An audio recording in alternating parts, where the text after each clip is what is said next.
Voici le récit des aventures de Bernard et Bianca. Vous pourrez le lire dans votre livre d'images en même temps que nous. Vous saurez que le moment de tourner la page est arrivé quand vous entendrez le son de ce petit carillon. Très loin de la ville, au fond d'une baie désolée appelée Bayou du Diable, était amarrée une vieille péniche qui semblait abandonnée. Une petite orpheline, nommée Penny, y était retenue prisonnière par deux cruels personnages. Par une nuit très sombre, Penny, qui avait enfermé un message dans une bouteille, lança cette bouteille à la mer en espérant que quelqu'un la trouverait. Un oiseau migrateur trouva en effet cette bouteille et transmit le message au peuple des petites souris qui avait créé une association d'aide et de secours appelée SOS Compagnie. Celle-ci tint une réunion pour décider des meilleurs moyens de sauver Penny. L'un des meilleurs agents féminins de la compagnie, connu sous le nom de Miss Bianca, fut très ému par le message de Penny. Monsieur le Président, je suis volontaire pour aller au secours de Penny. Mais il me faut un compagnon pour cette mission. Mais naturellement, Miss Bianca. Avez-vous une idée parmi nos agents? Eh bien, je choisis Bernard. Bernard? Le portier? Mais ce n'est pas un agent, il n'a aucun entraînement. Je suis très flatté, Miss Bianca, mais je ne suis pas... Allons, Bernard, pas de manière. En route, je suis sûre que vous allez être formidable. Bernard et Bianca finirent par obtenir l'adresse de Penny grâce à un vieux chat philosophe nommé Rufus. Pour gagner Bayou du Diable, Bernard et Bianca s'adressèrent à un vieil albatros qui exploitait lui-même sa propre ligne aérienne sur la terrasse d'un grand immeuble de la ville.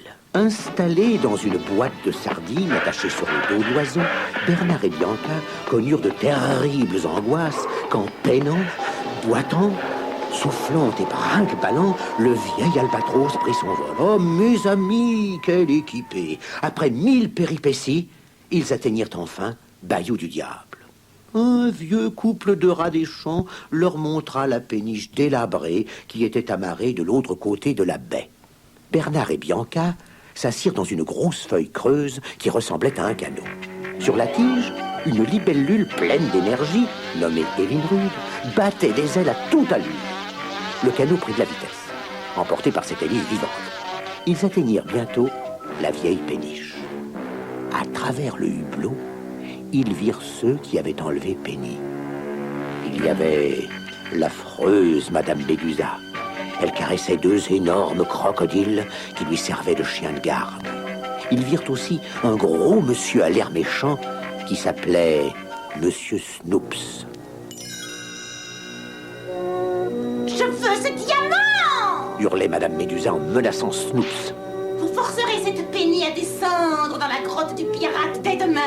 Elle seule est assez petite pour passer dans le trou de la grotte et elle doit me rapporter ce diamant unique au monde.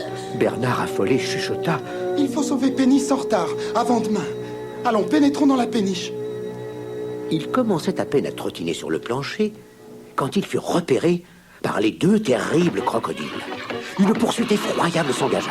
Bernard et Bianca couraient sous les meubles, grimpaient aux rideaux, filaient sous les coussins. Hélas, les crocodiles les dénichaient partout. Ils finirent par se réfugier dans les tuyaux d'un vieil orgue. Mais là encore, les crocodiles les pourchassaient. Tout ce vacarme finit par attirer Madame Médusa. À peine vit-elle les deux petites souris qu'elle poussa des cris de terreur. Ah! Des souris, Snoops! Chassez-les vite, j'ai peur! J'ai les peurs horribles des souris! Ah! Armé d'un balai, Snoops se mit à frapper le sol de tous les côtés. Madame Médusa alla chercher un fusil pour tirer dans tous les sens. Bernard et Bianca finirent par trouver un refuge sous une porte. Ils étaient sains et saufs. Bianca était épuisée et désespérée. Hélas, c'est sans espoir, ma pauvre Bianca. Qu'est-ce que de petites souris comme nous peuvent faire contre des monstres semblables? Mais Bernard, la compagnie SOS compte sur nous. Allons, courage, essayons de trouver Penny. Ce soir-là, Madame Médusa fit venir Penny et lui dit: Dès demain, tu entends bien. Tu descendras dans la grotte du pirate et tu ramèneras ce diamant. Sinon... Si je le fais, vous me reconduirez à mon orphelinat pour que deux gentils parents m'adoptent? demanda Penny en soupirant. Adopté? Mais qui voudrait d'une pauvre enfant comme toi? Penny rêvait d'avoir une maman et un papa. Mais la méchante Médusa venait de briser son rêve. Penny retourna dans sa petite chambre pour pleurer. Elle était là à prier et sangloter quand elle entendit une petite voix qui chuchotait. Penny! Penny, écoute-nous!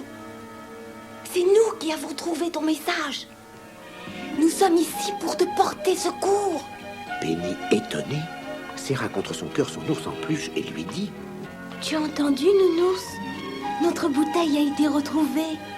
Puis elle chercha d'où venait la voix et aperçut les deux petites souris. Oh, que vous êtes petite. Avez-vous emmené avec vous quelqu'un de plus fort? Bianca répondit en souriant. Rassure-toi, Penny, nous allons parvenir à te sauver. Avec un peu d'imagination, nous te sortirons d'ici.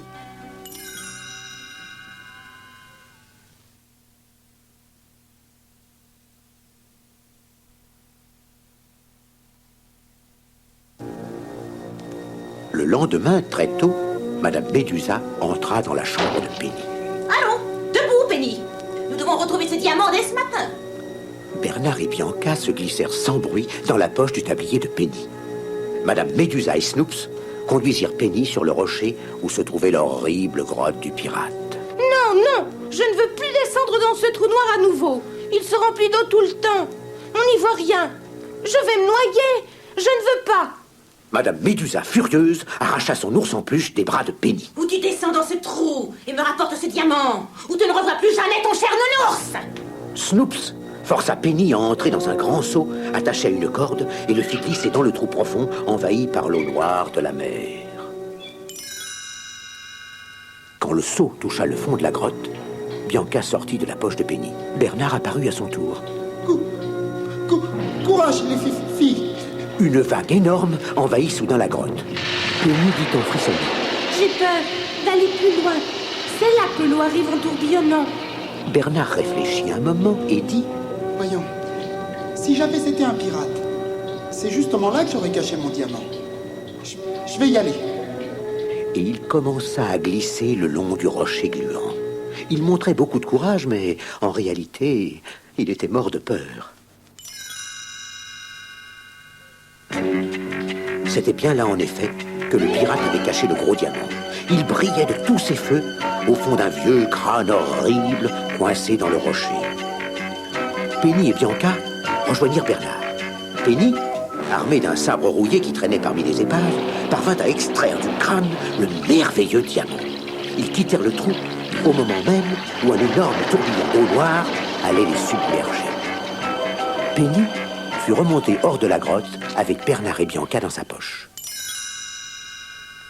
L'affreuse Madame Médusa s'empara aussitôt du diamant. Il vaut des millions. Il est à moi maintenant, à moi seul. Snoops protesta. Laissez-moi le voir. Vous aviez promis de partager avec moi. Partager? Jamais. Avec personne.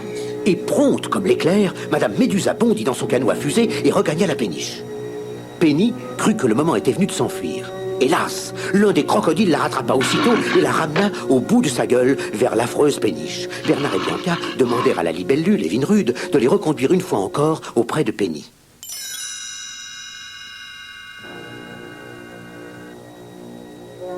Quand les deux petites souris arrivèrent sur la péniche, elles virent que la cruelle Médusa menaçait Penny et Snoops avec un énorme fusil. Personne n'essaye de me suivre. Hurlait Médusa tout en serrant contre sa poitrine l'ours en peluche de Penny. Elle avait en effet caché le gros diamant dans le ventre du petit ours. Marchant à reculons, Médusa s'apprêtait à quitter la péniche. Bianca murmura. Il faut agir vite, Bernard. As-tu une idée? J'en ai une. Tendons une ficelle au bas de la porte. Aussitôt dit, aussitôt fait. Médusa se prit les pieds dans la ficelle, tomba à la renverse. Un coup de fusil partit en l'air, elle lâcha le petit ours et Penny eut le temps de le récupérer en un instant. Bianca, Bernard et Penny se précipitèrent vers le canot à fusée de Madame Médusa qui était amarré le long de la péniche. Ils sautèrent à l'intérieur et le canot, conduit par Penny, fonça vers le lac. Et c'est ainsi que prirent fin les aventures de la petite Penny. Son histoire fut rapportée par tous les journaux et elle apparut même sur les écrans de la télévision.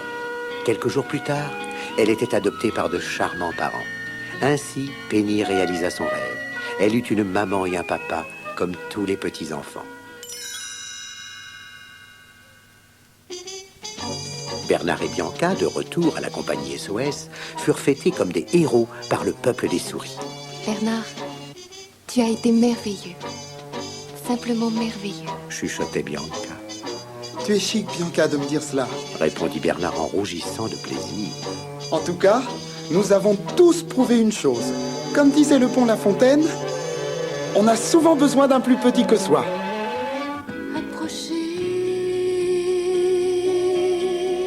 le soleil va briller, vous allez trouver le beau temps. Approchez et chantez. Quand la nuit se décolore, se transforme en aurore, oubliez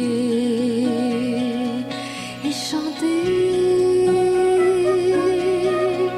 Rassemblez vos espérances et puis priez la chance. Oubliez et chantez. Pensez au jour qui va paraître, penchez-vous à la fenêtre et